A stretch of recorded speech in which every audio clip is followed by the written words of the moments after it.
Hello fellow mutants, welcome back to another video, and in this video we're going to talk about The Last Ronin. And what my overall thoughts are. I know I did kind of like a round table review of it, but I wanted to give off my overall feelings of this. I do like how one thing that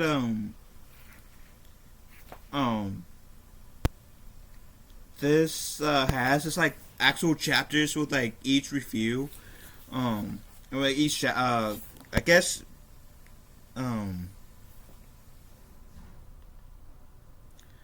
with each issue, I should say.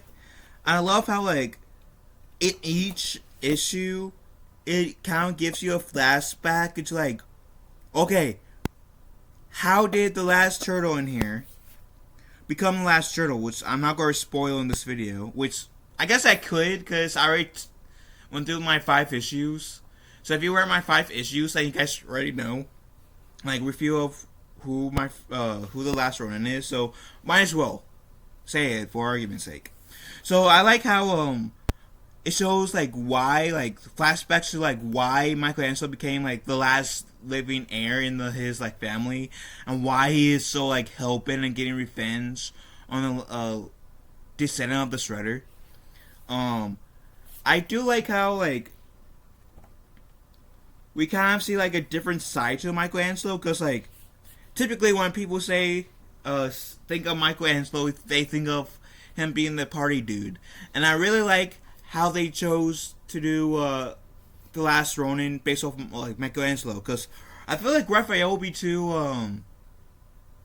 obvious choice. Donatello would be too more technological than Mikey would be this Last Ronin, and if it wasn't Raph, then Leonardo would have been the second most obvious choice to do. So I think them making Michelangelo the Last Ronin does spice that up at least a little bit, and I respect that for it. I really do, and I enjoy it.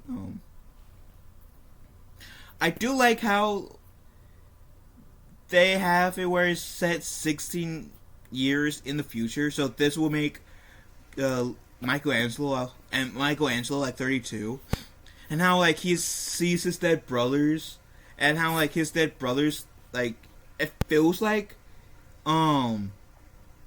they're trying to do their best to keep him on track. And I also dig how April and Casey has a son, right? I mean, daughter. And how Mikey kind of takes her under his wing for a little bit. And I do like how this is this would be a good jumping off point if you want to stop reading Nick Turtle comics. I should say that, but because this does have a pre-sequel, right? And I say pre-sequel because The Lost Years is a film just mostly with flashbacks and how Michelangelo became the last Ronin per se, and how he got the outfit per se. In here, it tells you why he became the last Ronin. It does tell you how his brothers and Splinter dies, and Casey dies too, and why he's so hell bent on killing Rokusaki's grandson. I'm also really happy that it says Kevin Eastman, Peter Laird, because this was a story I guess they both came up with or had an idea with 30 years before this was made, and the fact that this came out was oh my god. I think this came out in 2020, but holy shit, I'm so happy it came out now than back then, because sure, I think they were thinking about doing this in 1987, so the Ninja Turtles was what, 4 5 6 7 8 4 5 6 7 3 years old at the time, so sure, it might have had changed how Michelangelo was perceived, sure, at the time, but I don't think it would have had the same impact that it would as it does now, as it releases now. Because for 30, a little bit under 40 years, Michelangelo has usually been conceived as, like, perceived as, to say, as the goofy one. If you released it back then, the series might have been a shock, but cultivate, like, having, like, multiple iterations of the Turtles, whether that's comic books, video games, movies, TV shows, having all that accumulate where Michelangelo's been, like, the goofy one usually. To have it, like, 30-ish years later, nearly 40. I know this year makes the 40th anniversary of the Turtles, but having Michelangelo be the last Ronin, that has a more of an impact because there's more iterations of Turtles than there were before. So, like, I'm really happy about this, that they decided to do that. And this is a comic where, like, it does kind of open up there. Maybe a sequel was. There is. It's getting released issue by issue currently. But my point is, this kind of like, if you are okay with not reading what happens to the new generation of Ninja Turtles, then you don't need to read the sequel by any means. This, you can easily stop with this if you so choose to be, and it's a satisfying ending, but also like I said, hints at like a new beginning as well. Which I am going to pick up a copy of The Last Ronin 2 and review it for the channel. So yeah, I really do enjoy The Last Ronin. I think The Last Ronin is a book worth getting if you are like into Ninja Turtles.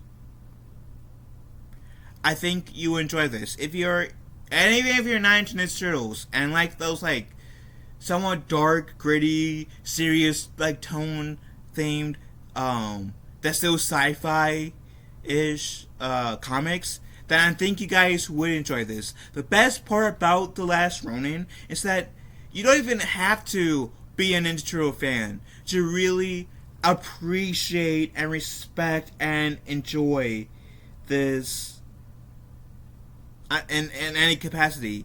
You can be a Ninja Turtle fan. You can be a like you might not. You don't even have to be deep into the Ninja Turtle lore like I am, or like haven't really watched any of the shows or movies or read any of the comics before to really enjoy this. You guys will enjoy this. I mean, sure, it will help to have like watch a show or a movie or whatever, have some sort of attachment to the Turtles. I personally would recommend watching the first Ninja Turtle film so you can have at least some sort of idea of what, like, the Turtles' personalities a bit. Because even though they do kind of showcase the Turtles' personalities a little bit in this film, this comic, but like watching the 90s film will help you like better like see the Turtles' individual identities per se before going into this. But man,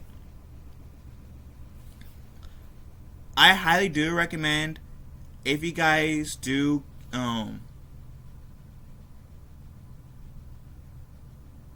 highly recommend, if you guys are into comic books, into Ninja Turtles, or even like not into Ninja Turtles and just like love reading comic books, pick yourselves a copy of The Last Ronin. It would totally be worth your money. You guys won't be disappointed. Assuming you guys haven't read my anime reviews, and me reviewing The Last Ronin was a shock to you. How this ends, I feel like will be a bigger shock to you than me revealing to you guys who might not have read this that Michelangelo's The Last Ronin. But with that said, that's my take. Definitely worth a check. I might be a little biased because I'm a Ninja Turtle fan, but still worth a check, I feel like. And if you guys read this, what do you guys think? Let me know in the comment section down below. And would you recommend this to other people? Let me know in the comment section down below. Love you guys. Have a wonderful day. Be kind to one another. I will talk to you fellow mutants later. Later, taters.